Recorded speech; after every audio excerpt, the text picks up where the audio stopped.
Okey, satu soalan. Apa yang diajarkan Islam tentang manusia diletakkan dalam situasi sukar atau sulit kadang-kadang dalam hidup? Jadi apa yang diajarkan oleh Islam tentangnya? Tentang ketika kita menghadapi situasi-situasi sukar. Okey, jawapannya. Sebenarnya ini adalah perkara yang sangat kuat dan hebat. Kita mengisytiharkan bahawa Allah Subhanahu Wa Taala bukan hanya sekadar pencipta kita. Sebenarnya kita juga mengisytiharkan bahawa dia adalah Rabb kita Subhanahu Wa Taala. Perkataan Rabb ini, perkataan Rabb dalam bahasa Arabik, mempunyai banyak konotasi dan saya ingin berikan anda senarainya. Konotasi yang pertama adalah Tuan, yang sudah kita bincangkan tadi kan. Dan juga ia bermaksud yang mempunyai kuasa penuh atas anda, authority. Authority as-Sayyid dalam bahasa Arab. Maka dialah yang ada hak milik penuh ke atas anda. Dan ini penting, hanya secara ringkas, kerana ia mungkin untuk anda memiliki sesuatu tetapi tidak mempunyai kuasa penuh ke atasnya kan. Seperti kereta anda, katakan. Anda memilikinya, tapi anda tidak boleh membuat apa-apa modifikasi yang anda mahukan suka-suka kan. Ada batasan-batasan yang dikenakan pemilik kereta oleh negara atau apa sahaja macam tu kan. Atau anda tidak boleh memandu dengan laju suka-suka. Anda masih perlu mendapatkan insurans. Atau perlu hantar untuk inspection dan semua itu kan. Jadi anda ni mempunyai hak milik. Tetapi anda tidak ada kuasa penuh ke atasnya. Tapi seseorang tuan punya adalah satu yang mempunyai hak milik dan mempunyai authority pada masa yang sama. Okey, tambahan dari itu adalah wal mun'im. Pemberi hadiah. Okey, sekarang ini amat penting.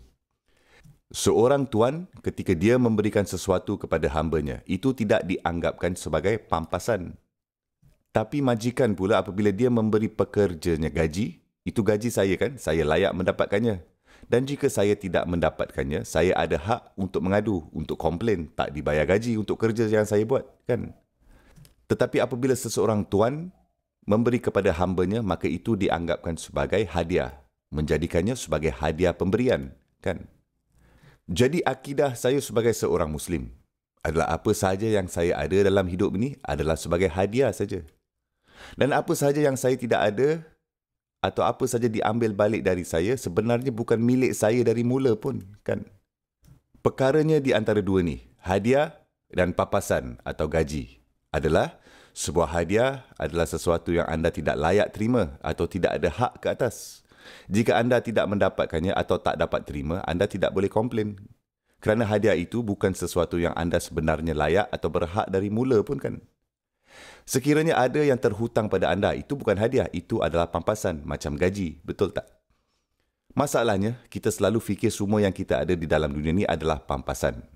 Jadi Rabb saya memutuskan untuk memberi saya dua tangan yang berfungsi. Ini adalah dua hadiah darinya. Jika saya hanya mempunyai satu tangan saja, saya tidak boleh komplain, kan? Saya tidak boleh komplain kerana itu bukan milik saya dari mulanya pun. Betul tak? Dan sebenarnya kita bawa ini sampai ke garisan penamat. Muslim bawa ini sampai ke mati. Apabila seseorang mati, anda tahu kan apa yang kita katakan antara satu sama lain? Yang kita ucapkan, Inna lillahi wa inna ilaihi raji'un. Sesungguhnya, tidak ada sebarang keraguan lagi. Kita adalah milik Allah Subhanahu Wa Taala dan kepada dia kita harus dikembalikan. Okey, apa lagi yang saya boleh cakap pasal tangan saya? Atau pakaian saya? Atau kesihatan saya? Atau anak-anak saya, keluarga saya, kereta saya? Rumah saya, pekerjaan saya? Ketika saya sendiri ni adalah hak milik Allah Subhanahu Wa Taala. Saya sendiri ni miliknya. Apa sahaja yang diambil balik dari saya bukan milik saya dari mulanya pun. Okey, guru saya menerangkan psikologi ini dengan hebat. Guru saya menerangkannya kepada saya dalam hal ini. Yakni cara manusia bila mereka mempunyai iman yang lemah pada Rabbnya. Menganggapnya betul-betul sebagai Rabb. Okey, apa yang akan berlaku? Okey, tengok ni. Seperti ibu bapa dan anak. Ibu bapa mengatakan kepada anak dia. Bapa dia sedang makan sikit aiskrim dan anak itu mengatakan, Ayah, sikit aiskrim. Anak kecil ni cakap nak sikit. Ayah ni jawab, tak boleh. Bolehlah sikit. Okeylah. Kamu boleh rasa sikit. 2 suap je tau.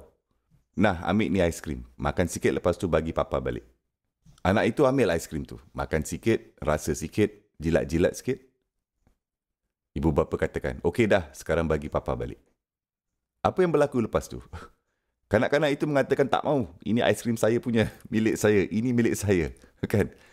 Dia lupa itu bukan dia punya. Faham tak senario ni? Okey sekarang, Rabb kita. Dia Subhanahu wa ta'ala memberi, dia memberi, dia memberi. Dan kemudian dia Subhanahu wa ta'ala mengambil balik dari kita. Dan ketika dia Subhanahu wa ta'ala mengambil apa yang orang mula komplain. Ini milik saya. Itu milik saya. Tetapi seorang Muslim harus menginternalisasikan kenyataan ini. Harus menyerapkan kenyataan ini bahagian asas dari akidahnya. Semua benda yang diberi bukannya milik kita dari mula pun. Jadi setiap kali masalah berlaku, anda menghadapi kesukaran, kesulitan, kesusahan dan jika anda simpankan dan faham kenyataan ini, di belakang kepala anda, Al-Quran mengatakan, "Likai la ta'sau ala ma fatakum wa la tafrahu bima atakum." Supaya kamu tidak menjadi terlalu bersedih dengan perkara yang kamu telah kehilangan. Dan supaya kamu tidak menjadi terlalu gembira dengan perkara yang anda perolehi. Sebab anda tahu dan telah faham bahawa semua ini adalah sebuah hadiah yang diberikan, bukan milik kita pun. Dan semua hadiah ini bersifatkan sementara. Kerana anda sendiri itu, diri kamu sendiri itu adalah sementara. Sebab kamu pun milik Allah Subhanahu wa ta'ala. Subhanallah.